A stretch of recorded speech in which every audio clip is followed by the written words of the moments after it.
A Rainha Elizabeth II governou como a Rainha do Reino Unido e da Comunidade das Nações por mais de 70 anos.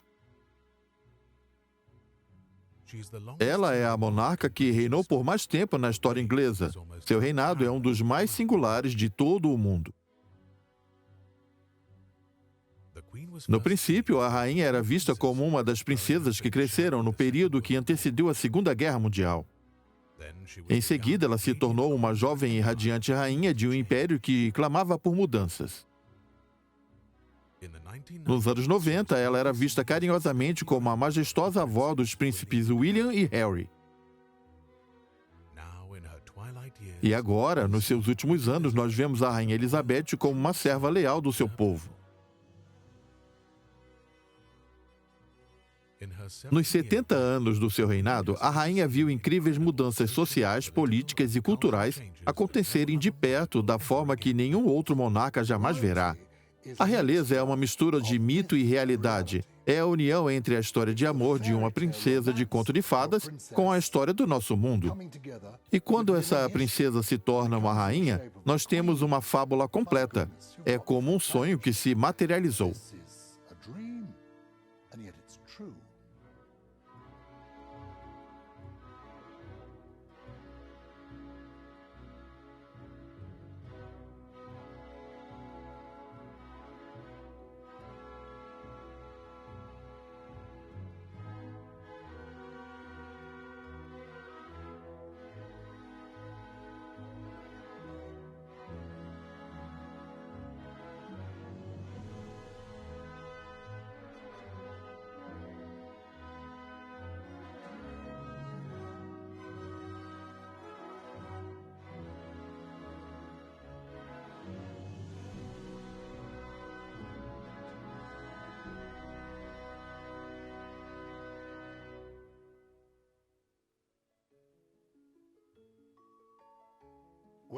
Quando a princesa Elizabeth era pequena, ela não esperava ser uma rainha no futuro.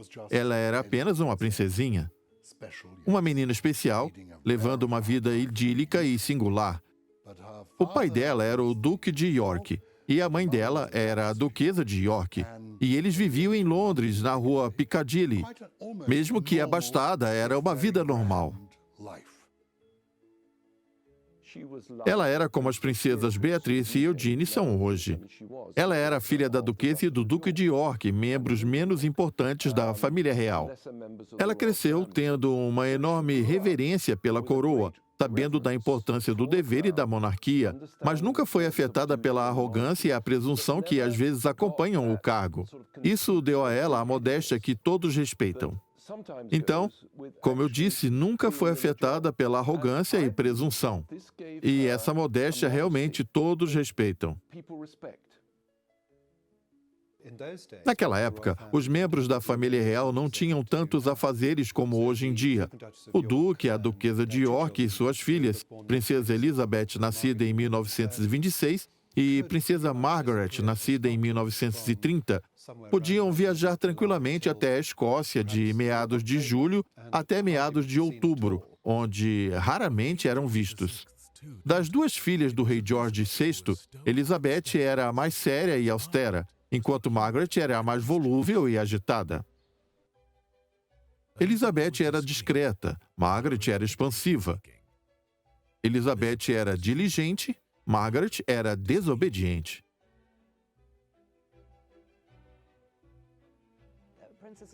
A princesa Elizabeth era muito próxima do seu pai. E eles formavam uma família bastante unida. Ele costumava usar o termo nós quatro. E apesar das viagens e das funções que eles realizavam, eles eram uma família relativamente reclusa. Ela queria se juntar às bandeirantes Brownies, o que foi considerado uma boa ideia. Foi criada então uma tropa de bandeirantes dentro do Palácio de Buckingham, onde um pequeno grupo de moças distintas formaram uma tropa de bandeirantes. Ela era uma bandeirante, uma Brownie, porém na segurança de um palácio. A princesa Margaret Rose, de 7 anos, fica em constante movimento. Entretanto, isso é o que se espera de uma Brownie de Leprechaun 6 do Palácio de Buckingham. Eu conversei com uma das colegas da princesa Elizabeth, que a conhecia desde pequena, que disse que brincar com ela era divertido, porém tedioso. Ela nunca fazia coisas ousadas. Ela sempre foi uma garota muito bem educada, comportada e também zelosa. Ela não frequentou escolas ou universidades da maneira tradicional. Ela foi criada como uma jovem mulher aristocrata da sua geração era criada. Primeiro, ela foi educada em casa. Em seguida, um tutor da escola Eton deu a ela aulas especiais de história constitucional. A princesa Elizabeth nasceu na década de 20, no período que sucedeu a Primeira Grande Guerra e quando a Segunda Grande Guerra tomava forma. A década de 30 foi um período de austeridade e de desemprego.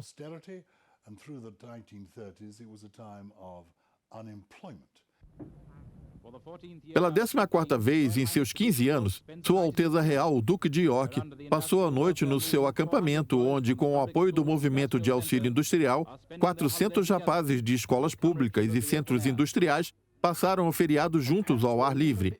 Os pais dela eram um pouco mais conectados com a situação do mundo real, e isso era algo bom. A rainha provavelmente estava ciente desde sua juventude de que coisas não iam bem lá fora e que muitos dos seus súditos enfrentavam tempos extremamente difíceis. Isso não se aplicava às gerações anteriores. Eles ficavam trancados em seus palácios e não tinham nenhum interesse em pessoas comuns. Isso não aconteceu com a princesa Elizabeth.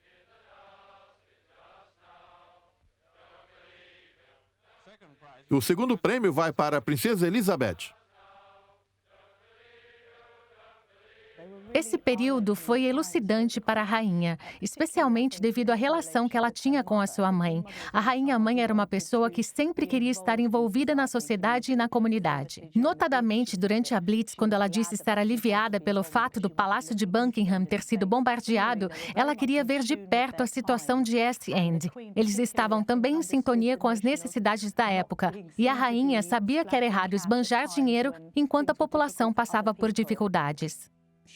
Ela era afeiçoada pelo pai e ele por ela. Ele costumava dizer sobre as filhas que Lilibet é meu orgulho e Margaret é minha alegria. Ele mimou demais a filha mais jovem. Ele não era capaz de acreditar que havia criado uma criatura tão glamourosa. Sua irmã mais jovem, Margaret Rose, era a mais travessa e irrequieta da família. Desde o princípio, a princesa Elizabeth comportava-se como se fosse uma rainha em treinamento. Não é possível encontrar nenhum registro de que a princesa Elizabeth alguma vez tenha cometido alguma travessura.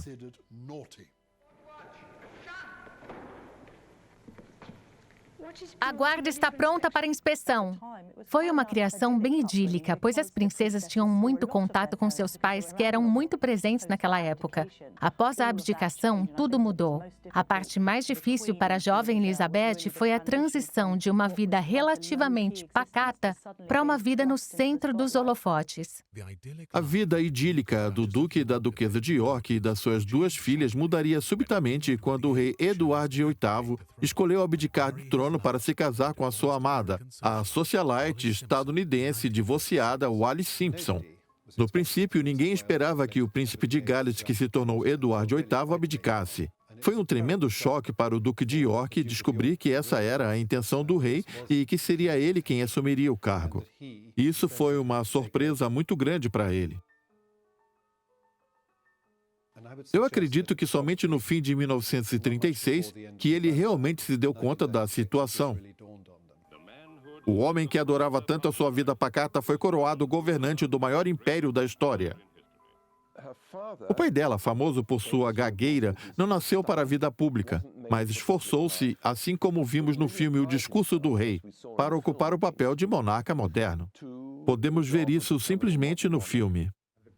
A rainha e eu iremos sempre ter em nossos corações a inspiração deste dia. Que sejamos sempre dignos da gentileza que eu estou orgulhoso de imaginar que nos rodeia no início do meu reinado. Além da enorme responsabilidade de reinar que foi concedida a ele, George VI também precisou navegar pela crescente ameaça de guerra com a Alemanha de Hitler. Como chefe das Forças Armadas do Reino Unido, o rei se viu em guerra com a Alemanha após a invasão da Polônia em 1º de setembro de 1939. Nesta manhã, o embaixador do Reino Unido em Berlim entregou ao governo alemão um ultimato informando que, ao menos que sejamos comunicados até às 11 horas, que eles estão prontos para retirarem suas tropas da Polônia. Haverá um estado de guerra entre nós.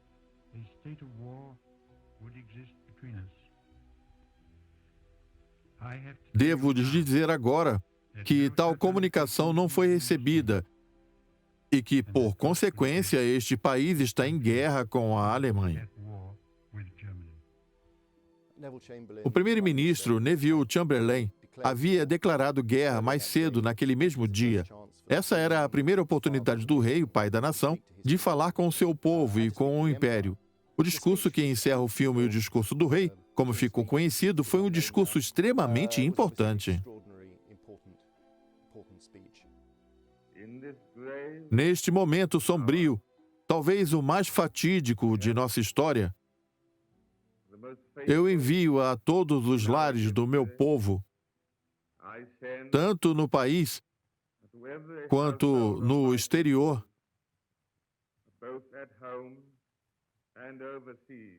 esta mensagem. Estamos em guerra. Com a ajuda de Deus, nós iremos prevalecer. De certa forma, pode-se dizer que a Segunda Guerra Mundial o resgatou, pois nela ele desempenhou um papel de grande estadista e, ao fim do conflito, ele havia se consolidado como um rei amado por todos. E é assim que ele é conhecido até hoje. Seja na França, com suas tropas, ou em casa, com a população que foi bombardeada, sua coragem e entusiasmo são uma inspiração.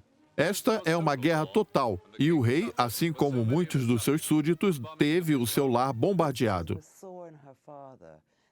A princesa Elizabeth via no pai dela uma devoção ao dever. O dever vinha antes da felicidade pessoal, algo que ela também viu em sua mãe. Foi assim que ela construiu seu próprio reinado. Ela, por vezes, teve de sacrificar a sua própria família. Ela amava o pai. Havia entre eles uma enorme proximidade. Ela observa e respeita aquilo que seu pai fazia e tentava seguir seu exemplo. E ele também guardava esse mesmo respeito por ela. O rei George dizia desde cedo que Elizabeth tinha uma postura régia, e mesmo quando estava no berço, ela parecia estar no controle das suas próprias emoções. Ele disse: "Eu olho para ela e vejo a rainha Vitória. Eu vejo evidências de uma grande monarca em formação. Não precisamos de um homem nesse papel. Ela fará bem melhor."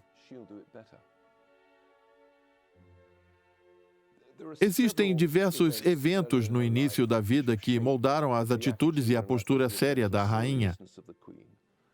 Primeiro temos a crise de 29, que se desenrolou durante sua infância.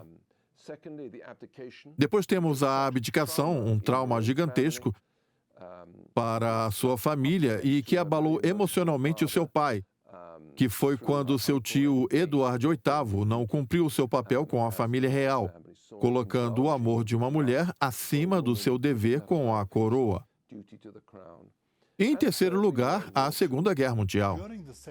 Durante a Segunda Guerra Mundial, ela e a irmã viveram no castelo de Windsor, praticamente isoladas. Elas moravam lá, elas recebiam visitas, havia danças, festas. Elas conheciam jovens soldados aristocratas e guardas do dia. Esse era o convívio que elas tinham diário. Parece estranho dizer, mas acho que a guerra foi um período agradável para as princesas. E creio que a princesa Elizabeth chegou a dizer para sua governanta: "Acho que estamos sorrindo demais, parecemos estar felizes demais."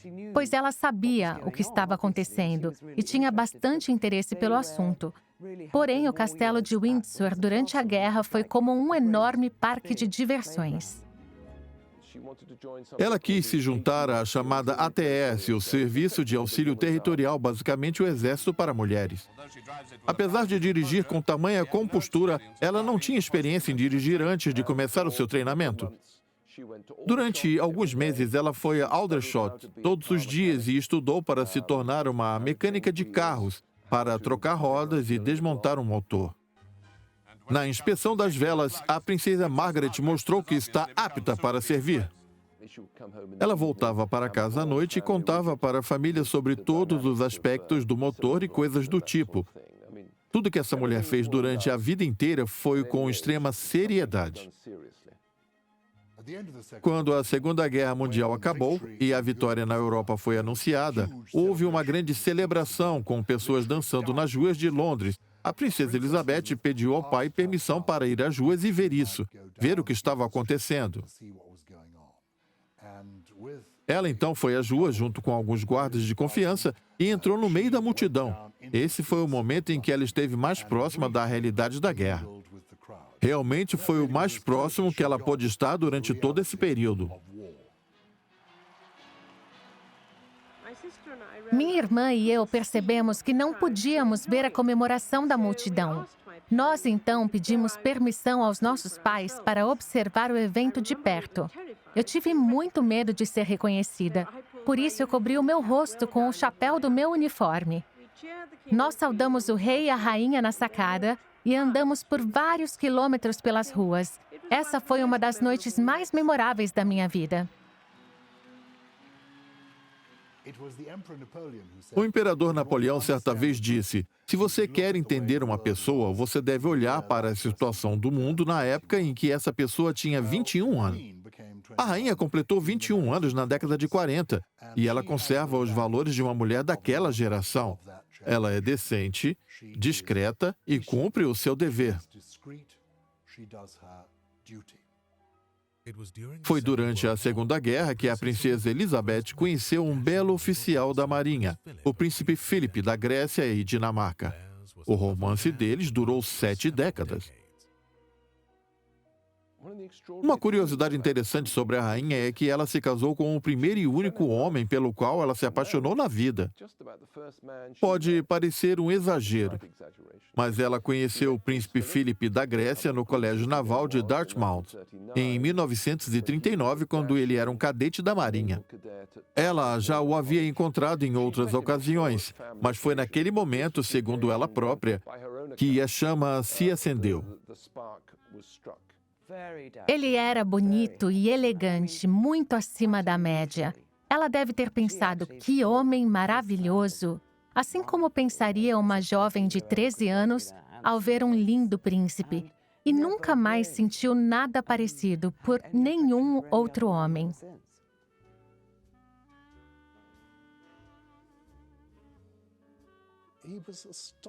Ele tinha o cabelo loiro e era extremamente bonito. Havia uma multidão de mulheres caídas por ele naquela época e também posteriormente, e que costumavam descrevê-lo como um viking de cabelos loiros. Entre outras coisas, é claro. Ele era uma figura admirável e ficava extremamente elegante em seu uniforme, pode-se dizer. Ele sempre esteve em boa forma física, conservando a aparência de um jovem deus grego. O príncipe Philip era um macho alfa, sempre dominante e assertivo. Eu acredito que a princesa Elizabeth nunca conheceu outro homem como ele na vida. Ela estava acostumada à companhia de um outro lorde e de pessoas que eram muito reverentes a ela. E de repente surge alguém que lhe dá ordens, que dirige muito rápido, etc. Ele era muito másculo e ela era totalmente apaixonada por ele. Ambos eram trinetos da rainha Vitória. No fim da década de 30, o príncipe Philip, apesar de ter uma família, seu pai estava no sul da França, sua mãe havia voltado para a Grécia, suas irmãs estavam na Alemanha e ele estava na Inglaterra. Ele frequentava a casa de várias pessoas e nos livros de visitantes ele escrevia "sem residência fixa" no lugar do endereço. A princesa Elizabeth e ele tornaram-se bons amigos no decorrer da guerra, e quando a guerra acabou, essa amizade se aprofundou. Ele visitava o castelo de Windsor de tempos em tempos. Ele viu a rainha em uma dessas pantomimas e, algum tempo depois, ela começou a escrever para ele e colocou até uma foto de um homem com barba em sua penteadeira. Um fato curioso de se apontar, pois aquele homem era o príncipe Philip na época.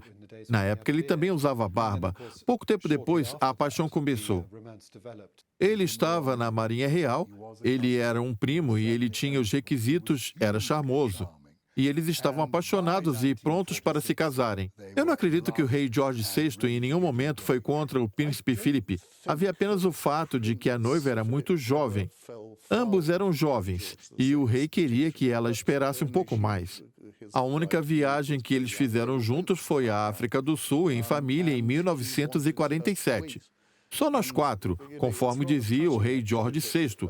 Foi um momento realmente muito especial. E como ele era muito charmoso e estavam apaixonados, estavam prontos para se casarem. E foi isso que aconteceu posteriormente. A princesa Elizabeth havia completado 21 anos quando estava na África do Sul e fez um discurso extraordinário dedicando a sua vida ao serviço da comunidade das nações. Ao Império, ela havia dito na época algo bem característico dela. Isso se encaixa como ter o dever acima de tudo. E era exatamente o que ela sempre quis fazer. Vocês, jovens da família britânica das nações, permitem que eu fale como sua representante no meu aniversário? Agora que nós nos tornamos homens e mulheres, é uma grande alegria para todos nós pensar que seremos capazes de carregar um pouco do fardo que repousa sobre os ombros dos mais velhos, que lutaram, trabalharam e sofreram para proteger a nossa infância. Ela não escreveu esse discurso sozinha. Ele foi escrito por um de seus secretários particulares e foi aprovado por ela. Porém, quando ela leu pela primeira vez, ela chorou e disse: "É exatamente assim que eu me sinto. É exatamente o que eu quero dizer." Isso mostrou que o pai dela estava certo em confiar nela, pois ela tinha um enorme senso de dever, não apenas em relação à Inglaterra, mas também à comunidade das nações como um todo. Esse foi o aspecto mais importante da vida dela. Eu declaro diante de todos que a minha vida, seja curta ou longa, será dedicada a servi-los e a servir a grande família imperial a qual todos nós pertencemos.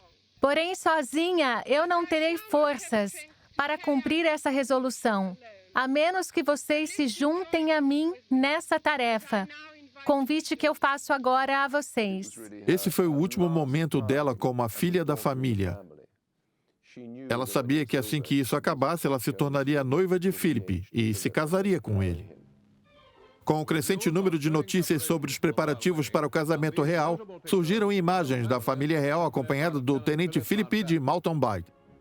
Os membros da corte não sabiam exatamente quem era esse homem. A princesa Elizabeth era uma princesa perfeita. Ela era bonita, tinha boa educação e sabia se portar. Por outro lado, ninguém conhecia o príncipe Philip. Quem era ele? Onde estavam os seus pais? Seu avô, o rei da Grécia, havia sido assassinado. O seu pai foi réu em um julgamento em Senado e quase foi executado no ano em que ele nasceu. O pai de Philip e toda a sua família ficaram exilados na França esse tempo todo. Esse era o cartão de visita da família do príncipe Philip. A infância do príncipe Philip foi um período difícil. Ele nasceu em uma mesa de cozinha em Corfu e escapou dentro de uma caixa de laranjas a bordo de um navio britânico. E é correto dizer que ele teve uma vida relativamente penosa na França. Foi um período realmente difícil para Philip. No final da década de 20, seus pais se separaram. Sua mãe teve um surto mental, passando a viver em um asilo na Suíça. Seu pai foi para o sul da França, onde passou a morar com a sua namorada em um iate na Riviera Francesa. Ele sempre dizia para mim que era uma pessoa pan-europeia. Eu não sei exatamente o que isso era. Ele era conhecido como Filipe, o Grego, mas ele não tinha nenhum sangue grego. A família real grega, a qual ele pertencia, não era natural de lá. Eles eram de outro país. Ele veio de um lugar diferente daquele. Acho que pode ter sido da Alemanha. Ele mesmo disse: "Por que eu gostaria dos gregos? Eles trataram mal a minha família o tempo todo." O que é verdade. Considerá-lo grego é algo bem distante da realidade. E ele sempre negou essa possibilidade. Ninguém sabia quem era esse príncipe. Ele não frequentou uma escola tradicional na Inglaterra. Ele não fez parte da Brigada de Guardas. Ele frequentou uma escola chamada Gordonstown, fundada pelo príncipe Max de Baden, um alemão que também havia fundado Salem. Ele fez parte da Marinha Real, recebeu menções em relatórios. Mas quem era ele de fato? Quando o casamento aconteceu, muitas pessoas ao redor do rei e da rainha ficaram receosas com o que poderia vir a acontecer. Após renunciar sua pretensão pelos tronos da Grécia e Dinamarca, Filipe adotou o sobrenome da sua mãe, Mountbatten. Em seu casamento com a princesa Elizabeth, ele recebeu o título de Duque de Edimburgo. Reverência e júbilo, lado a lado com uma enorme pompa, marcaram o evento real mais importante desde a coroação. O casamento real foi visto como uma nova era elisabetana. O país estava em um estado deplorável. A situação era de austeridade após guerra e, de repente, uma linda noiva, Elizabeth, era extremamente bonita e um galante oficial da Marinha dissiparam o abatimento causado pela guerra e prometeram ao povo um futuro promissor. Esse sentimento foi todo transmitido pelo casamento. Foi um conto de fadas. Pouco tempo depois, as preces da população foram atendidas e os noivos surgiram na famosa sacada. A população britânica como um todo viu o casamento do príncipe Filipe e da futura rainha como um alívio providencial em uma época de austeridade e dificuldade. Paradoxalmente, havia mais relacionamento nesse período após-guerra do que havia quando a guerra estava em curso ainda. E isso provavelmente ajudou muito. Uma das coisas mais marcantes foi que, dos 1.700 presentes de casamento listados, centenas eram meias de nylon que as mulheres zelosas de todo o país enviaram para a princesa. Elas sabiam que, em tempos difíceis, era algo da qual todas as mulheres queriam. Que a alegria da nossa princesa e seu marido marinheiro cresça ainda mais nos anos em que virão. Após o casamento dela com Filipe, a princesa Elizabeth deu à luz ao príncipe Charles em 1948 e a princesa Anne em 1950. Depois de se casar com Filipe, em pouco tempo eles tiveram 2 filhos. Ela queria mais, porém, eles tiveram que adiar os planos. Foi por isso que eles tiveram 2 levas de filhos, uma antes da coroação e outra quando ela já havia se consolidado no trono. Ela viveu um período maravilhoso com Filipe durante 1 ano, sendo uma esposa de um oficial da Marinha. Após se casar, Filipe insistiu em seguir com sua carreira na Marinha. Ela queria que ele seguisse esse caminho. A família real concordou e ele foi para Malta, onde a Marinha Britânica possuía um enorme contingente à época. Ele comandava seu próprio navio. Ela foi para lá não como uma princesa, mas como a esposa do capitão. Pela primeira e única vez na sua vida, ela pôde dirigir seu carro, ir ao salão de beleza, tomar um café com suas amigas e tudo que ela tinha direito. Ela tinha algo muito próximo a uma vida comum e ela queria que essas coisas continuassem assim por bastante tempo.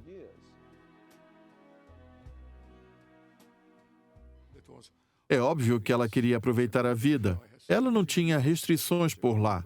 Podia se locomover livremente em Malta. Era uma situação nova para ela.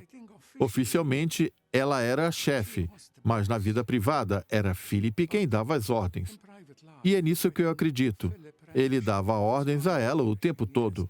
E eu não deveria dizer isso, mas já ouvi ele gritar com ela uma vez. E isso deve ficar somente entre nós, é claro. Algo notável na relação entre a rainha e o príncipe Philip é que eles se davam muito bem. Ele acolheu alguém que estava à sua altura, o que gerou um relacionamento interessante que durou anos e anos. Acho que a própria rainha foi a primeira a admitir que o príncipe Philip não era uma pessoa que dizia meias palavras. Era ele quem comandava o lar, ele era o chefe da família. Ele fez muitas mudanças no Palácio de Buckingham, mudanças que foram bem positivas. Ele não queria ser chamado de consorte, queria ser um indivíduo nos seus próprios termos. Eu acredito que uma parte da personalidade atual da rainha, a pessoa bem-humorada e incrivelmente sagaz que ela se tornou, veio da convivência que ela teve com alguém de personalidade forte, que foi o príncipe Philip. É um efeito de amor duradouro que ela teve por Philip. Essa é a chave de muitos casamentos felizes. É a diferença entre as pessoas que faz o casamento dar certo. Na minha opinião, essa foi a argamassa que manteve essa união tão forte. Infelizmente, o príncipe Philip precisou ouvir minhas conversas por muito tempo. Ele é alguém que não costuma aceitar elogios. Mas ele basicamente tem sido a minha força e morada por todos esses anos. Eu me lembro de algo que aconteceu há alguns anos quando eu os acompanhei ao teatro e estive com eles no camarote. Quando eu saí de lá durante o intervalo com o Duque de Edimburgo, a rainha foi à nossa frente e cumprimentou várias celebridades que estavam lá. Eu e o Duque de Edimburgo ficamos em um canto na sala.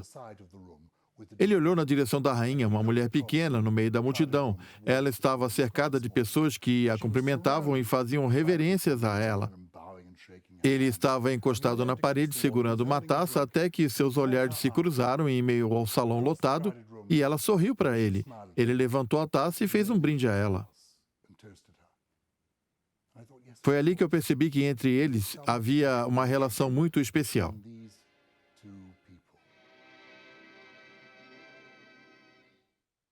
Apesar da princesa Elizabeth estar extremamente feliz, sendo esposa de Philip e mãe de 2 crianças, havia a preocupação crescente com a saúde de seu pai. George VI havia lutado anteriormente contra um câncer de pulmão, tendo passado por uma cirurgia para remover um dos pulmões. Na manhã de 6 de fevereiro de 52, George VI morreu devido a uma trombose coronária aos 56 anos. A nação ficou de luto com a morte do seu rei, um homem que conquistou seus corações durante o período da Blitz de Londres, quando ele decidiu permanecer junto com a sua família e aos londrinos. A morte inesperada do rei mudou tudo, não somente para Elizabeth, mas também para Philip. A primeira viagem deles ao Quênia foi subitamente interrompida quando a morte do rei foi anunciada. Foi o Duque de Edimburgo que deu a notícia à princesa Elizabeth, que, com muita razão, ficou devastada. Você tem essas imagens impressionantes da rainha descendo a escada para se encontrar com ministros de longa data como Winston Churchill, nascido em 1847, que serviu o exército da rainha Vitória, foi o ministro júnior do reinado de Eduardo VII e agora era seu primeiro-ministro. Atel, Eden, Mountbatten, o Duque de Gloucester e várias outras pessoas estavam lá, esperando por ele junto com seus carros antigos. A partir do momento em que ela pisou naquela pista na Inglaterra, ela se tornou a nova rainha e as pessoas começaram a se curvar diante dela. Esse foi um tremendo baque para Philip, pois ele percebeu que a vida em família como ele conhecia havia acabado. Ele se deu conta disso antes mesmo do que ela. Ele percebeu a gravidade da situação. De uma hora para outra, ela se tornou uma rainha e não poderia mais ser uma esposa. Ela não poderia mais ser uma mãe. Ela já não tinha mais tempo para ficar perto dos seus filhos. Dessa forma, o príncipe Philip acabou se tornando o responsável pelo lar. A partir de 1952, assim como ela se tornou a rainha, ele saiu em diversas viagens oficiais, que no princípio eram muito demoradas, mas eram realizadas de navio. Houve uma certa distância entre eles e seus filhos e algo que não aconteceu entre ela e seus pais. O príncipe Philip, de certa forma, perdeu a sua esposa para o dever de rainha.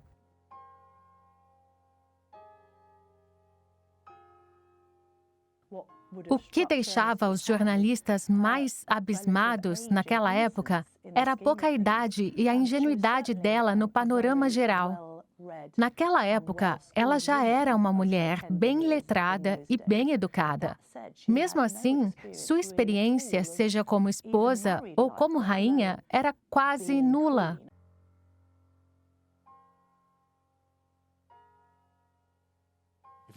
Perder um dos pais é algo doloroso, não importa a idade. Se você está na linha de sucessão da monarquia, você sabe que quando seu pai morrer, você irá ocupar o cargo dele. É importante imaginar quão grandes serão as responsabilidades, as tensões e as dificuldades que você irá enfrentar nesta posição. A morte do pai dela foi uma catástrofe tanto na vida pessoal quanto na vida pública, pois ela estava a caminho de se tornar a nova monarca do Reino Unido. Primeiro houve a tristeza pela morte precoce de George VI, sua figura paterna. Como uma moça jovem lidaria com isso?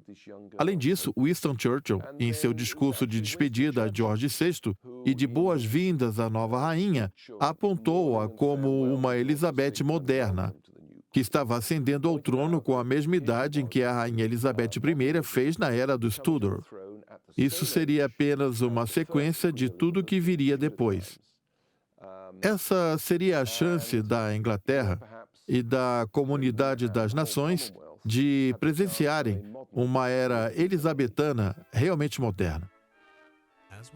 Assim como ocorreu com seu pai, a princesa Elizabeth chegou ao trono da maneira inesperada.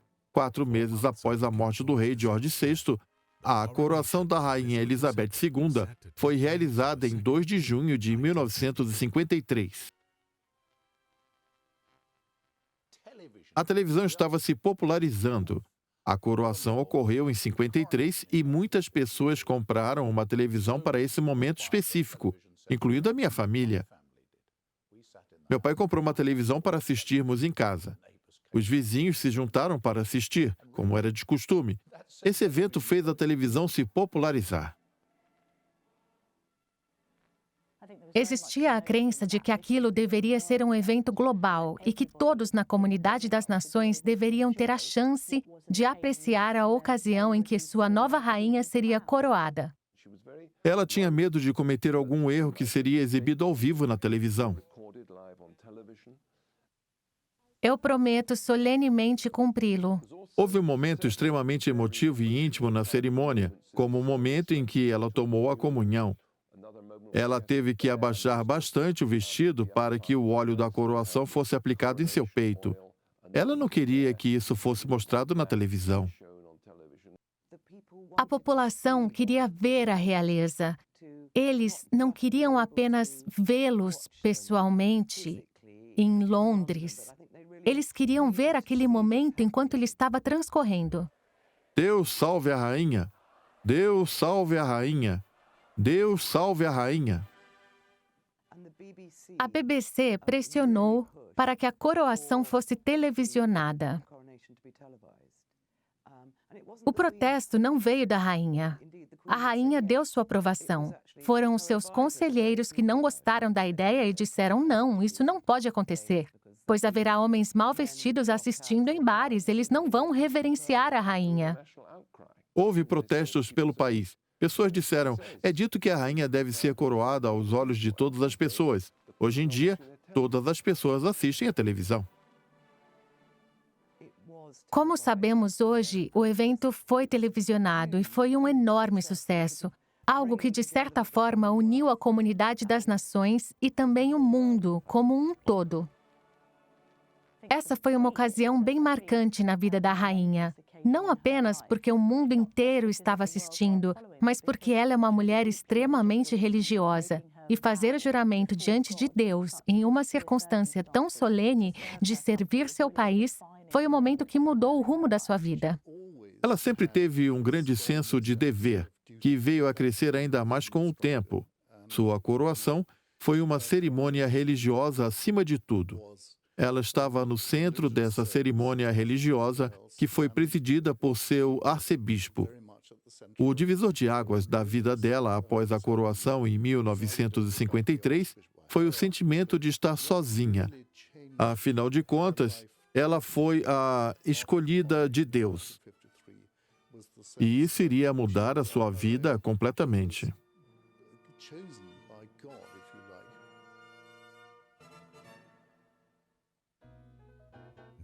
Agora que a chance de se tornar uma rainha desapareceu, a princesa Margaret passou a acreditar que estava fora dos holofotes da beleza e que poderia viver uma vida livre, não mais restrita pelas convenções reais. Ela foi em busca do seu interesse amoroso, o capitão Peter Townsend. Logo após a coroação, a euforia do grande evento foi obscurecida pelo caso Margaret Townsend. A rainha se viu em um conflito, pois, como chefe da Igreja da Inglaterra, ela não podia permitir que sua irmã se casasse com um homem divorciado.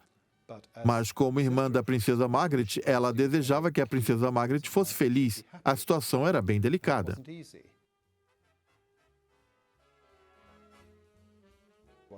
O que aconteceu nesse caso foi a separação do casal. Peter Townsend havia sido enviado para Bruxelas como um adido militar, retornando apenas em 1955. A população estava extremamente animada com o fato da princesa Margaret, agora com 25 anos, ter mais liberdade para fazer o que quisesse.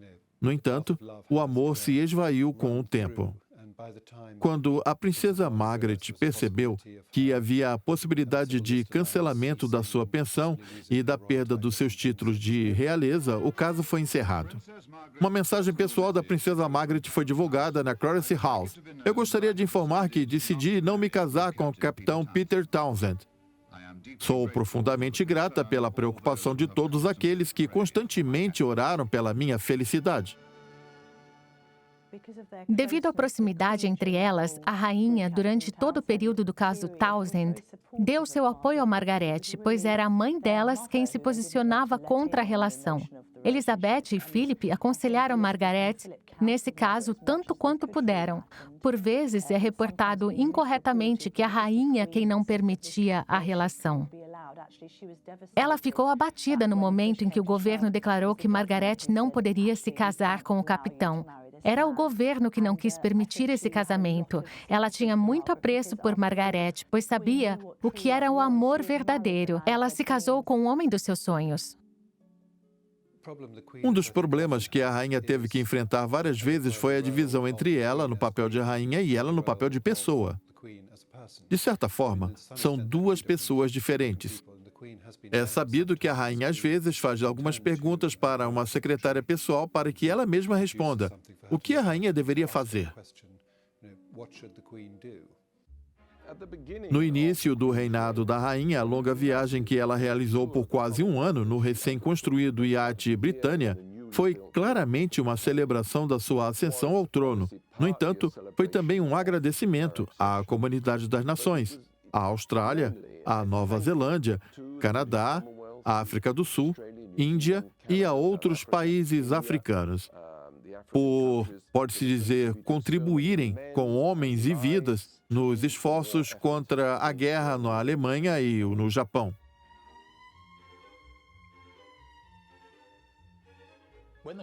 Quando a rainha subiu ao trono, nós ainda éramos o Império Britânico. Isso afetava a vida de todos nós. Eu era jovem, porém ainda me lembro. É difícil imaginar hoje, mas nós tínhamos uma influência considerável em todo o planeta. Ela também era a rainha de todos esses países. Eles depois se tornaram a Comunidade das Nações, uma associação genérica de países e amigos. A rainha sempre levou essa organização muito a sério. De todos os seus deveres, eu acredito que ela colocaria dois acima de todos os outros: liderar a igreja, pois dá muita importância à sua religião, e chefiar a Comunidade das Nações.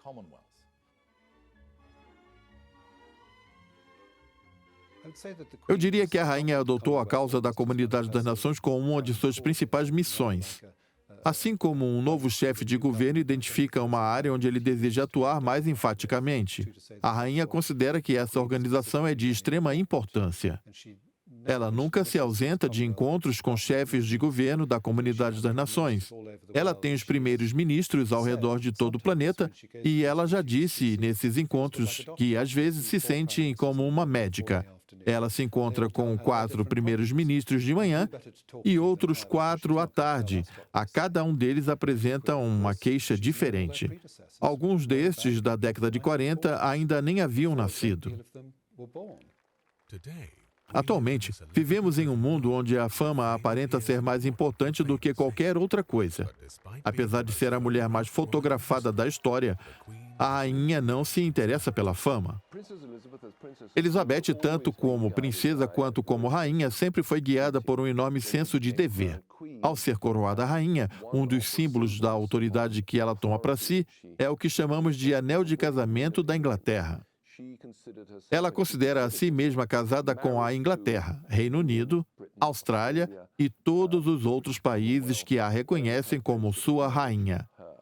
Esse é o compromisso importante para ela. Eu acredito que ela nunca assistiu ao filme A Rainha, pois ela não guarda interesse por si mesma, não lê sobre si mesma, não se preocupa com si mesma. Ela não pertence a uma geração narcisista. Ela não é um ser humano sensível. Não existe nenhuma foto em que a rainha e o príncipe Philip estejam andando de mãos dadas.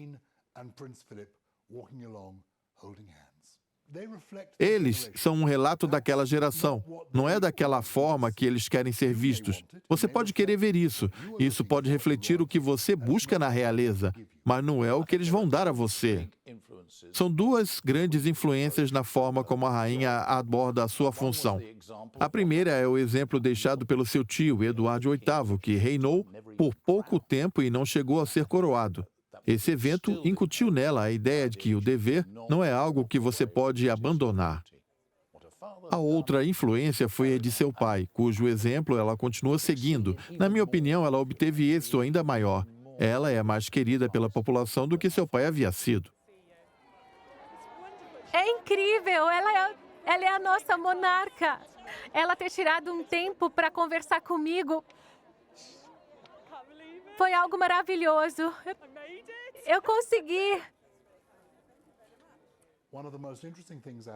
Uma das coisas mais interessantes que eu já ouvi falarem sobre a rainha veio de um dos seus secretários particulares, que me disse: a rainha vê como seu dever acompanhar o passo da pessoa mais vagarosa desta terra para que ninguém no país seja deixado para trás.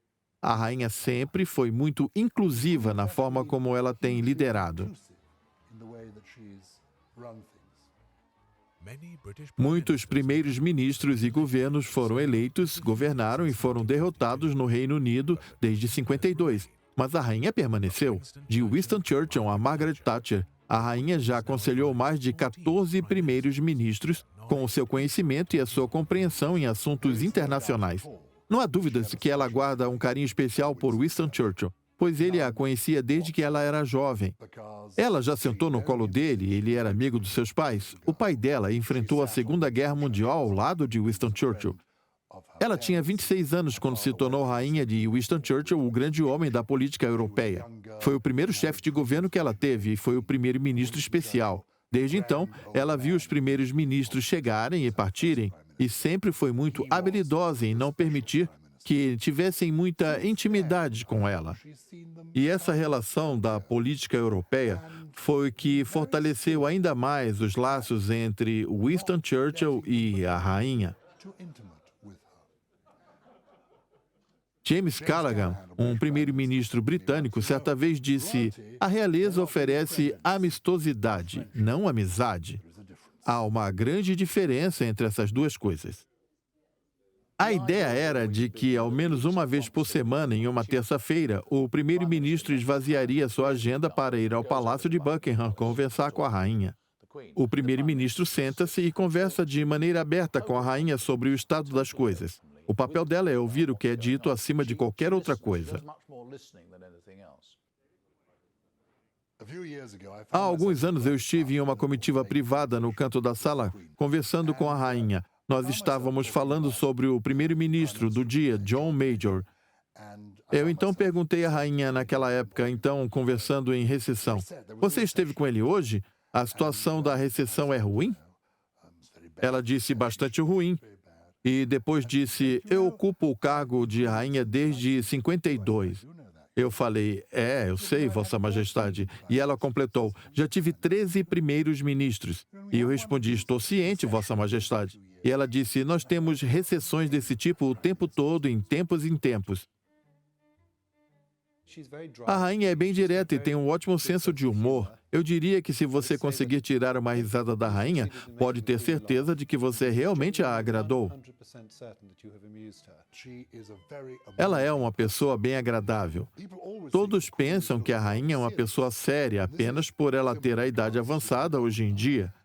O rosto dela tem uma aparência natural de severidade, mas quando ela sorri, o rosto dela se transforma e adquire traços radiantes. Ela também é bastante divertida e faz imitações. Ela sabe imitar algumas pessoas e alguns sotaques. Ela saía em suas viagens e voltava fazendo imitações das pessoas que ela viu por lá. Quando comecei a trabalhar na Majesty, em 1983, a rainha e o príncipe Philip haviam viajado à Jordânia e eu também estive lá. A rainha me disse, sobre o que você escreve na sua revista? E eu disse, sobre sua família, minha senhora. Ela respondeu, eu uso a sua revista como um diário para tudo. Tem uma história que eu gosto envolvendo a rainha e envolvendo a vontade de conhecer um supermercado. Em Norfolk, ela colocou seu casaco, amarrou um lenço na cabeça e disse que nunca havia ido a um supermercado, exceto aqueles que ela havia inaugurado. Então, ela foi a um supermercado e, em um dos corredores, uma velha senhora olhou para ela e disse, minha querida, você é muito parecida com a rainha. E ela respondeu, obrigada, fico aliviada em saber disso. Ela é a rainha. A rainha é imparcial. Ela é a guardiã da história, da democracia e da herança cultural britânica. Ela é independente do parlamento, servindo com dignidade à monarquia e ao povo do Reino Unido. Eles estão acima da política. Eles não estão lá por terem sido eleitos. Talvez eles nem queriam estar lá, mas não obstante, eles dedicaram as suas vidas pelo seu dever, algo ao qual devemos dar importância, visto que nos anos 80, o comportamento dos jovens da realeza trouxe um enorme prejuízo à imagem da monarquia. O motivo pelo qual somos inspirados por eles é porque eles estão acima da política e pelo fato de que pessoas como o Príncipe Charles realmente se importam com seu país. Não é um segredo que ela tem suas diferenças com o Príncipe Charles. É claro que ela ama seu filho mais velho, mas ela sente que o apoio dele a causas controversas é perigoso para a monarquia. O príncipe Charles, em sua defesa, diria que isso ocorre somente por ele ser o príncipe de Gales e que tudo isso vai acabar assim que ele se tornar o monarca, pois ele entende o dever da imparcialidade que é constitucionalmente exigido de um monarca moderno. Quando se observa Charles e Andrew, é possível fazer um paralelo entre William e Harry, pois Andrew e Harry são considerados substitutos dos sucessores. Ambos são tratados com mais complacência, bem como são considerados príncipes fanfarrões ou playboys, pois eles não carregam o fardo da responsabilidade nos ombros. Eles não serão reis. Andrew também tinha a fama de ser displicente, quando esteve pilotando helicópteros nas Ilhas Falkland, fazendo demonstrações de macheza. A relação da rainha com o príncipe Andrew permaneceu estável apesar das controvérsias envolvendo a ligação entre Andrew e Jeffrey Epstein. Mesmo depois das alegações de Victoria Giuffre, a rainha permaneceu tão leal ao seu segundo filho quanto sempre foi pelo seu país. Diria que isso ocorre por ele ser o príncipe de Gales e que tudo isso vai acabar assim que ele se tornar o monarca, pois ele entende o dever da imparcialidade que é constitucionalmente exigido ao monarca. O que vocês acharam? Obrigado. O príncipe Edward não chamava muito a atenção da mídia naquela época por ser o filho mais jovem e estar sempre à sombra do seu irmão mais velho. Ele não se deu muito bem na Marinha Real, sendo considerado fraco e até mesmo gay por algumas pessoas, o que mais tarde foi negado por sua esposa em uma entrevista infeliz que ela concedeu a um falso sheik, sem saber que aquele era um disfarce com a manchete "Meu Edward não é gay". Eu o vejo como uma vítima de má publicidade, pois ele tentou fundar um negócio próprio com a Ardent, uma produtora de TV, algo que não deu certo. O último prego no caixão foi quando ele filmou o príncipe William em Eton, após ser expressamente proibido de fazê-lo. E isso encerrou a sua carreira, pois a rainha não queria de modo algum atrair uma má reputação. Nessa ocasião em específico, estamos celebrando alguém que nasceu por acidente, do qual não tive culpa alguma. Por isso, eu devo um enorme agradecimento ao meu pai e à minha mãe. As pessoas costumam dizer que a princesa Anne foi quem mais a apoiou. Isso se deve tanto pelo fato de que ela é sua única filha, quanto pelo fato dela trabalhar incessantemente em nome da família real. Ela está presente em diversos compromissos, em quase todos os dias da semana. A rainha tem uma grande admiração por ela ser um dos membros mais ativos da família. A princesa Anne é mais parecida com o príncipe Philip do que com a sua mãe em muitos aspectos. Ela também é sempre direta e pragmática, mas eu acredito que a rainha é próxima de todos os seus filhos.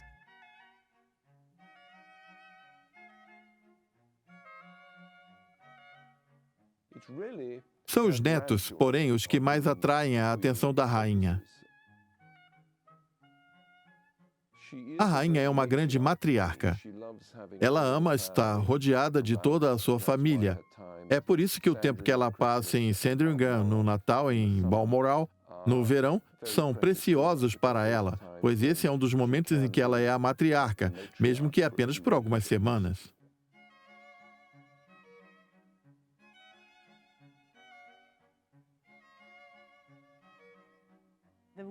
A família real tem uma vida complicada, porque por trás dessa aparência, eles são uma família normal, com problemas normais e emoções normais. Na verdade, eles enfrentam uma pressão ainda maior por parte de todos nós, pelo fato de que tudo o que fazem é minuciosamente analisado. Foi exatamente isso que aconteceu com o príncipe Charles e a princesa Diana.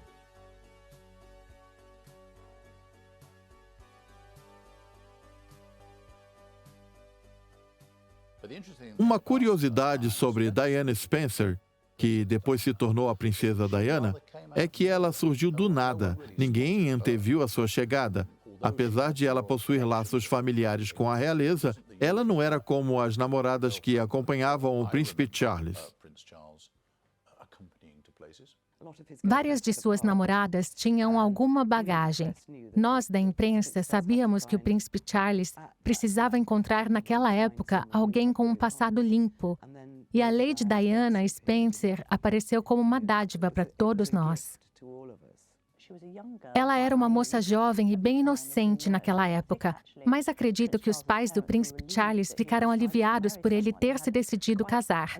Ele ficou solteiro por muito tempo, um período em que ele parecia estar inquieto, o que estava atraindo péssimas manchetes. Seria ele um príncipe playboy? Seria ele indeciso? Será que ele não é capaz de ter uma relação séria?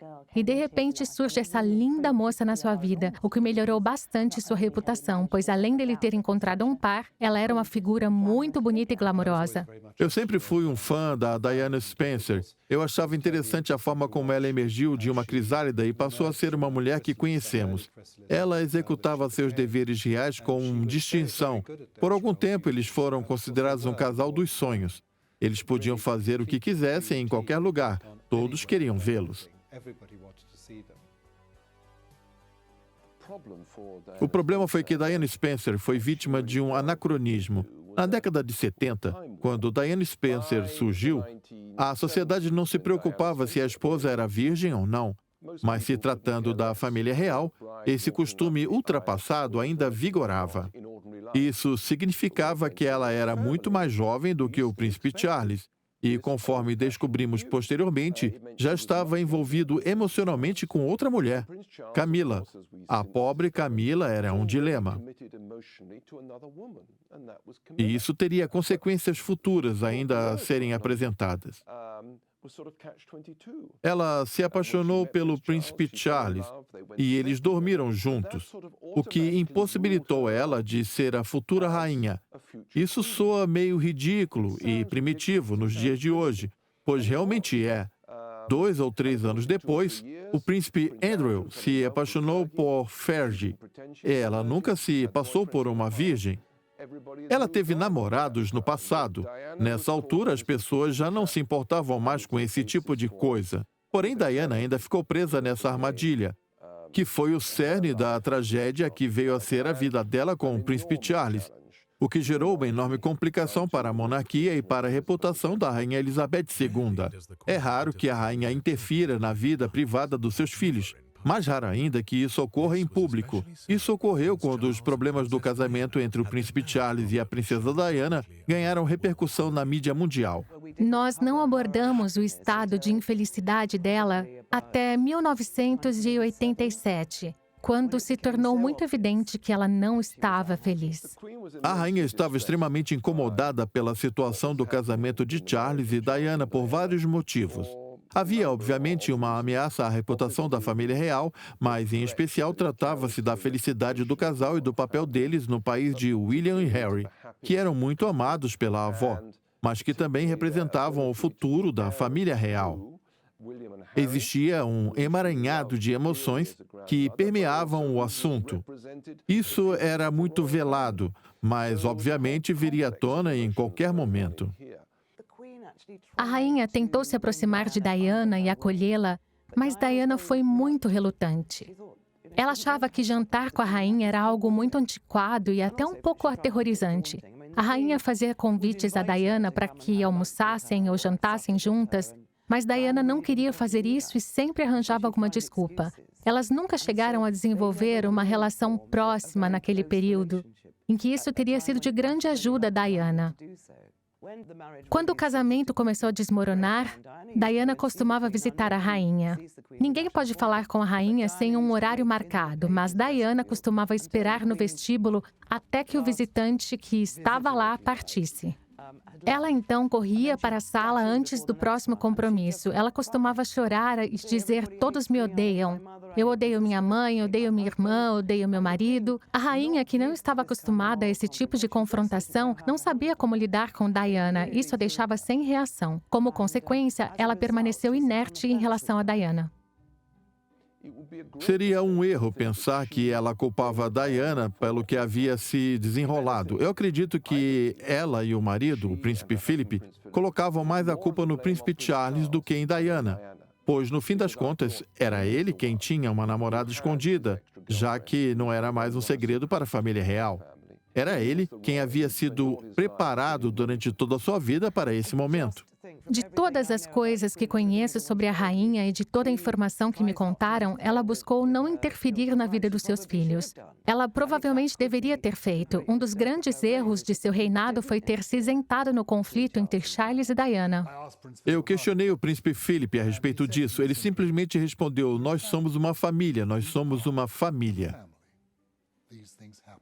Coisas assim acontecem em uma família. Eles tentam resolver isso em uma família, como reagiriam com pais e mães de sua geração.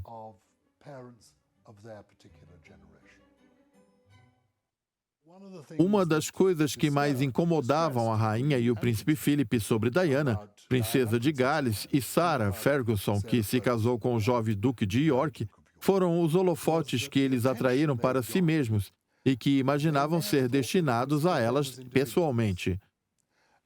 O Duque de Edimburgo uma vez disse para mim, quando a rainha subiu ao trono e partiu em suas viagens no começo dos anos 50, milhões de pessoas saíram às ruas para homenageá-la. Se a rainha tivesse tomado para si essa devoção, isso a teria corrompido. Ela nunca fez isso. Ela sabia que toda essa adoração não era para ela. A adoração era para o cargo de rainha.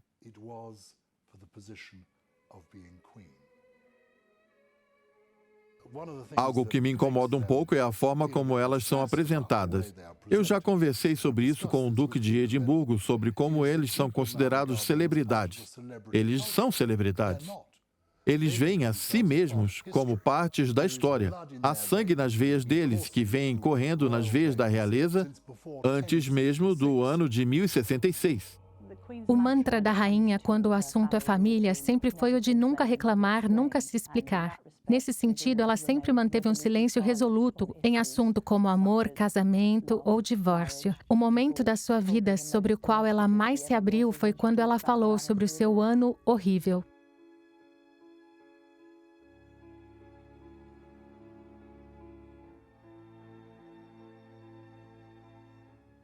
Em 1992 foi o pior ano da sua vida, segundo a própria rainha. Ela o chamou de ano horrível. Foi o ano em que ocorreu o divórcio da Andrew e Fergie.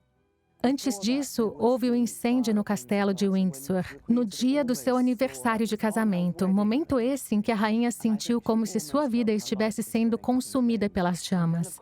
E além disso tudo, também houve a separação do príncipe e da princesa de Gales, algo que a rainha tentou de diversas formas evitar. Ela dizia: tentem mais um pouco, tentem só mais um pouco.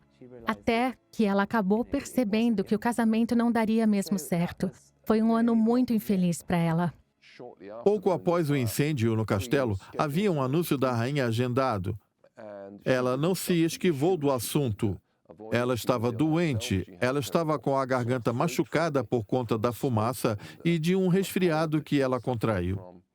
Portanto, a soma disso tudo resultou na imagem de uma mulher idosa que viu seu lar ser destruído pelas chamas e também cujos filhos haviam se divorciado.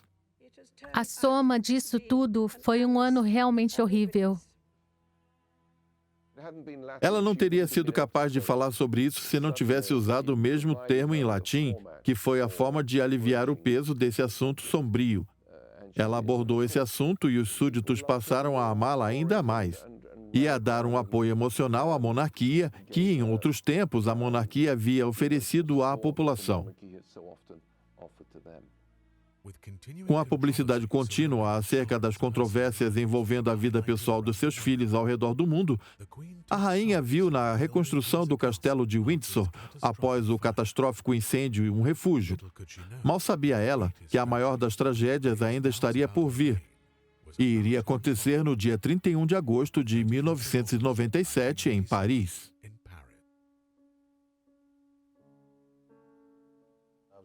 Eu estava dormindo quando o telefone tocou e um dos meus superiores disse: Nick, houve um acidente de carro em Paris. Dodie Fayed morreu e nós acreditamos que a princesa havia morrido também.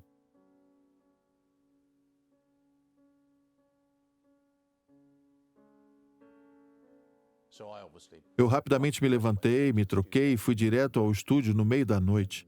Aquela foi a notícia que ocupou as televisões a semana inteira.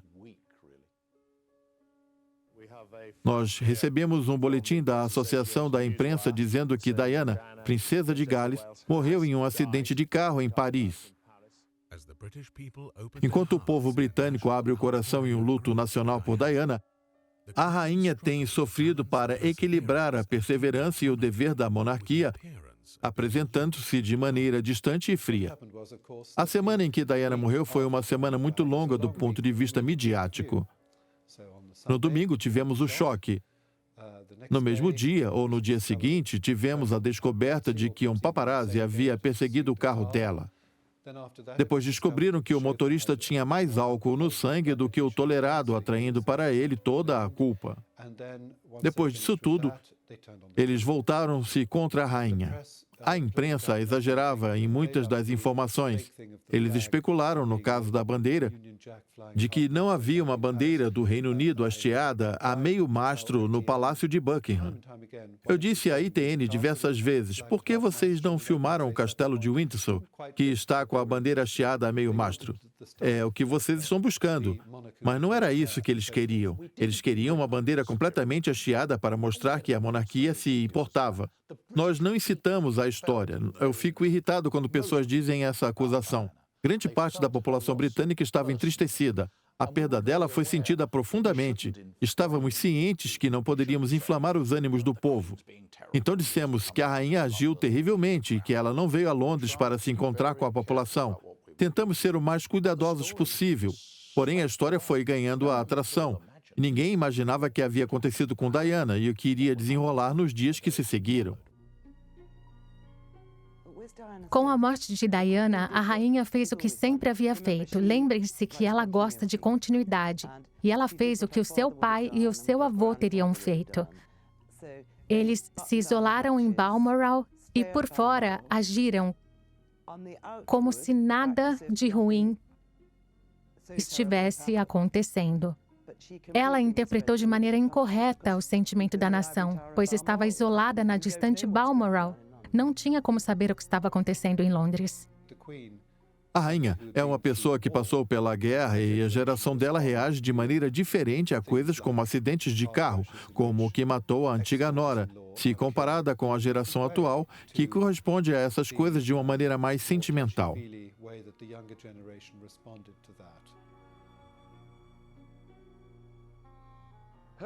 O papel dela era cuidar dos garotos durante esse momento traumático de suas vidas.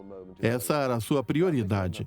É por esse motivo que ela não queria câmeras ao seu redor, não queria fazer anúncios públicos. Ela queria manter os olhares distantes de William e Harry.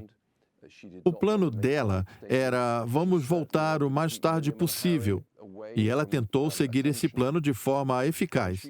Havia ainda a preocupação de garantir a paz dos habitantes do palácio.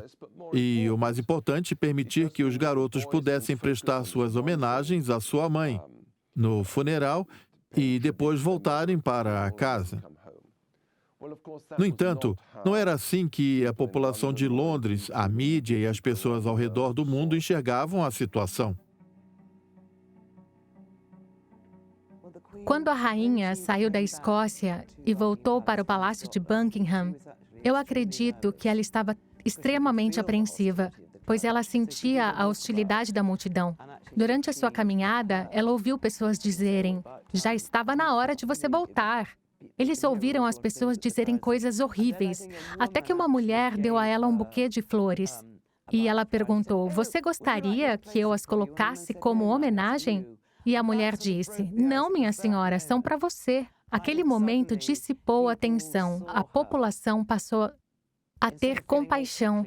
Eles perceberam que, meu Deus, ela é só uma avó tentando lidar com tudo o que está acontecendo. Eu acho que foi um sentimento natural de simpatia pela rainha. E, além disso, algo que eu guardo na memória foi que a rainha fez uma transmissão ao vivo na televisão no Palácio de Buckingham para conversar com a nação em meio a todos esses eventos. Foi um discurso, podemos dizer, um discurso magistral. Eu falo agora com vocês como sua rainha e como uma avó, do fundo do meu coração. Ela usou a famosa frase "como sua rainha e como avó". Era algo muito importante que precisava ser dito para lembrar ao povo que ela não é apenas uma figura distante, mas também mãe de família, filhos e netos, bem como todas as suas tristezas e todas as coisas que trazem ao redor disso. Para uma mulher que era considerada conservadora e até mesmo monótona, ela exibiu em várias ocasiões durante o seu reinado momentos de crise, a habilidade de pensar rápido e mudar de postura. Teve um momento em que o príncipe William não quis caminhar com a procissão, pois ele pensava que tudo aquilo havia se tornado um espetáculo midiático de mau gosto. Porém, na noite anterior, o príncipe Philip disse: quando você estiver mais velho, você vai estar arrependido por não ter participado da procissão da sua mãe, e eu estarei lá com você. Ele foi um avô que deu apoio incondicional. Era a coisa correta a se fazer. Em um determinado momento, se repararmos nas gravações, quando eles passaram para Whitehall e acharam que as câmeras não estavam filmando, o príncipe Philip se aproxima do garoto e diz: como você está? É exatamente como você gostaria de ouvir um avô numa ocasião dessas. Então, o príncipe Philip continuou a dar apoio aos príncipes William e Harry, ajudando-os a enfrentar as exigências da vida na realeza sem a presença da mãe. Em 2002, a rainha sofreu 2 perdas trágicas em 2 meses. Primeiro foi a princesa Margaret, sua espirituosa irmã, que morreu em fevereiro. A perda de sua confidente, a irmã que ela tanto amava, afetou-a enormemente. No funeral da princesa Margaret, a rainha não conseguiu esconder sua tristeza, derramando lágrimas em público pela primeira vez em seu reinado. Este é um dia extremamente triste para toda a família, em especial para minha mãe, a rainha.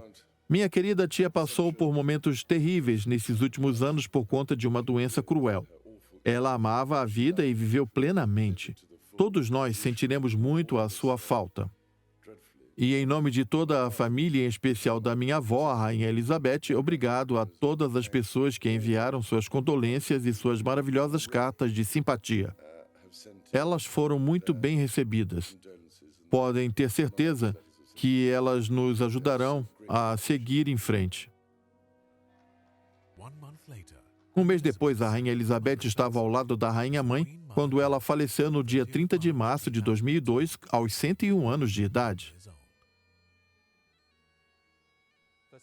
Antes de mais nada, nossos pensamentos e orações estão com a rainha, principalmente após a recente perda da princesa Margaret, e também com toda a família real, que guardava muita estima pela Rainha Mãe. Nós tínhamos muito orgulho dela. Ela foi uma figura dominante e unificadora na história do nosso país por quase um século.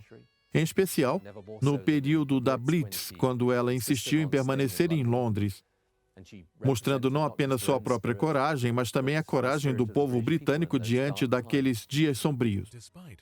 Apesar das tragédias pessoais daquele ano, a rainha celebrou seu jubileu de ouro, a comemoração do aniversário de 50 anos da sua ascensão ao trono, com muita pompa.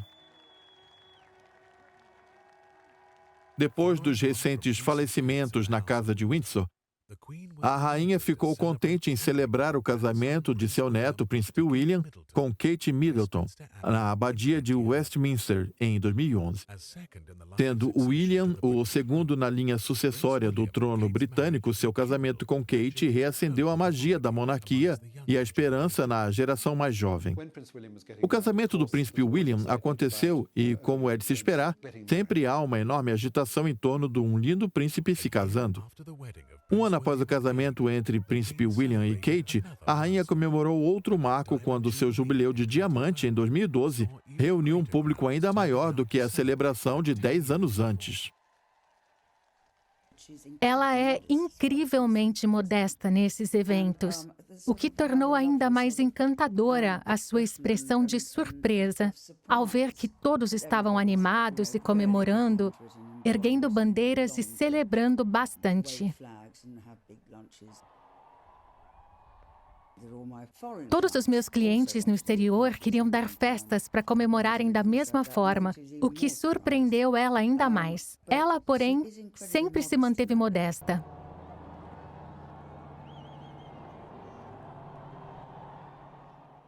A próxima geração da Casa de Windsor anunciou o nascimento do Príncipe George de Cambridge, em 22 de julho de 2013, no Hospital St. Mary, em Londres. O nascimento receberá muita publicidade, não por vontade de William e Kate, mas pelo simples fato de que são e do que está acontecendo. Nós damos nossas humildes boas-vindas ao futuro rei. Uma moldura será colocada em frente ao Palácio de Buckingham, assim como fizeram quando o príncipe William nasceu, e sobre ela haverá um anúncio oficial. A princesa Charlotte de Cambridge, irmã do príncipe George, nasceu em 2 de maio de 2015.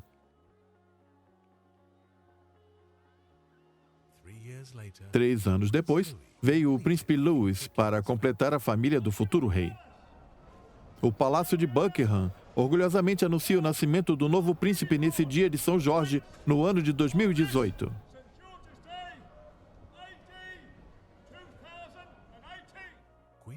A rainha Elizabeth II testemunhou o transcorrer da história durante o seu reino, mas em setembro de 2015, ela deixou sua marca na história como a monarca com o reinado mais longevo nesses 1.200 anos de monarquia britânica.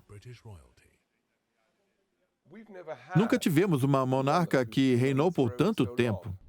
Inevitavelmente, uma vida longeva alcançará muitos marcos, e a minha não é uma exceção. Porém, eu agradeço a todos, seja no continente ou no exterior, pelas emocionantes mensagens de grande ternura. Ver ela se tornar a monarca britânica com o reinado mais longo em mais de 1000 anos de história é o momento mais aguardado por todos nós. Essa é a grande conquista, tanto para a comunidade das nações, quanto para outros países no mundo.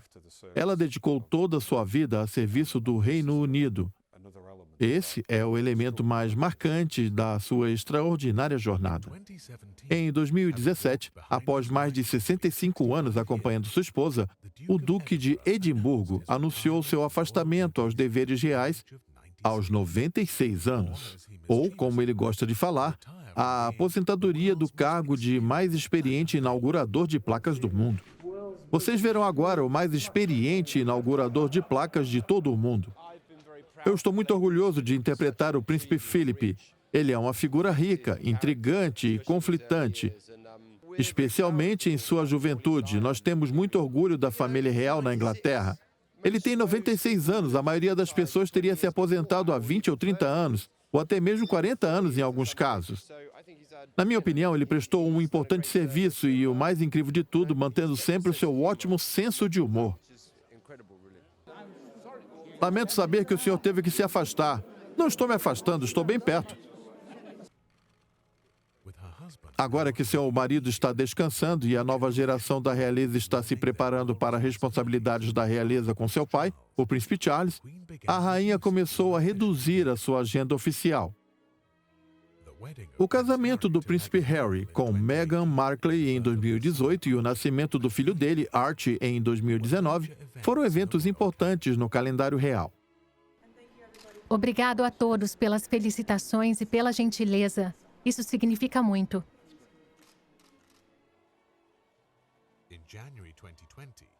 Em janeiro de 2020, o status de alta realeza deles foi revogado após eles se afastarem da realeza sênior.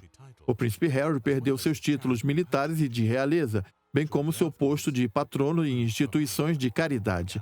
Após isso, o casal se mudou para os Estados Unidos, onde começaram a construir uma vida longe da família real, até que a pandemia de Covid se instalou. Com o isolamento ao redor do mundo e a inviabilidade de se fazer visitas reais, a rainha mudou sua residência para o castelo de Windsor durante a pandemia. Enquanto o mundo enfrentava a incerteza causada pela Covid, a saúde do príncipe Philip começou a deteriorar. Devido às frequentes internações em hospitais e aos procedimentos cirúrgicos, o Duque de Edimburgo começou a aparentar sua idade pela primeira vez na vida. Em 9 de abril de 2021, o Duque de Edimburgo, marido da rainha, faleceu em paz, poucas semanas antes do seu aniversário de 100 anos. Os dias dourados da monarquia britânica estão lentamente chegando ao fim. O Duque de Edimburgo e a rainha foram casados por 73 anos. A perda dele é muito marcante. Na minha opinião, quando se perde uma figura como a do príncipe Philip, haverá logicamente um grande vácuo.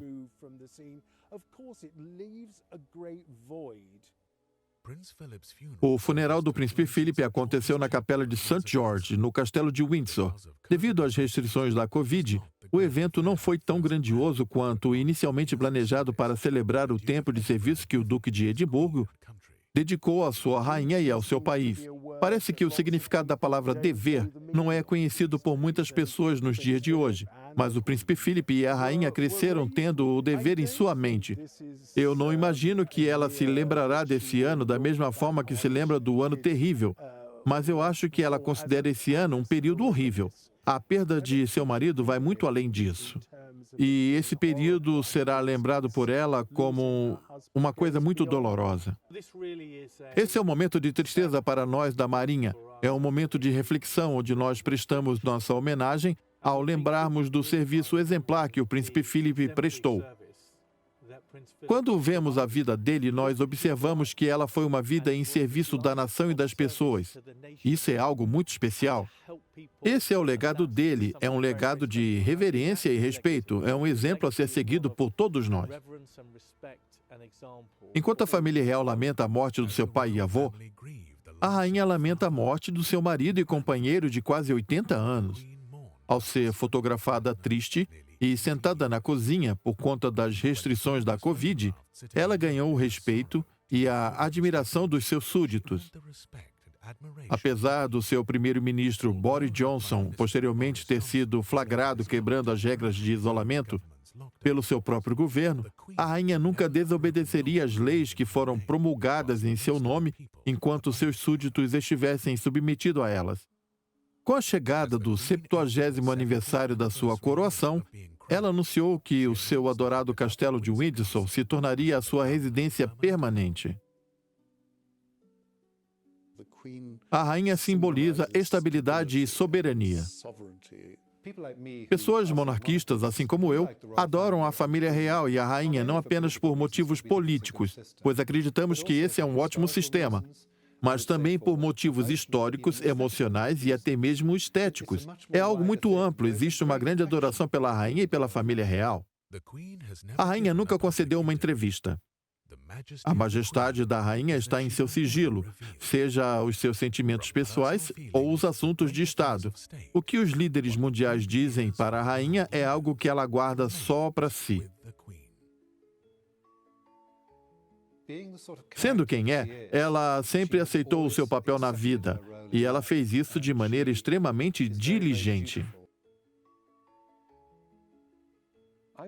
Eu escrevo artigos e livros sobre a família real há 40 anos, desde a década de 70, e devo dizer que, apesar de poder afirmar que conheço bem a rainha e a monarquia, a essência da rainha ainda é um enigma para mim.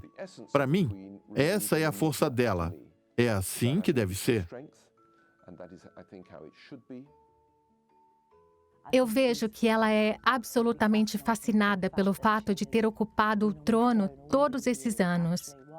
Apesar de ser possível consultar um registro histórico de cada segundo do seu reinado, o que nós não compreendemos por completo é a rainha em si, o que ela pensa como mulher e como mãe, e o que ela sentiu ao passar por tantos eventos históricos marcantes.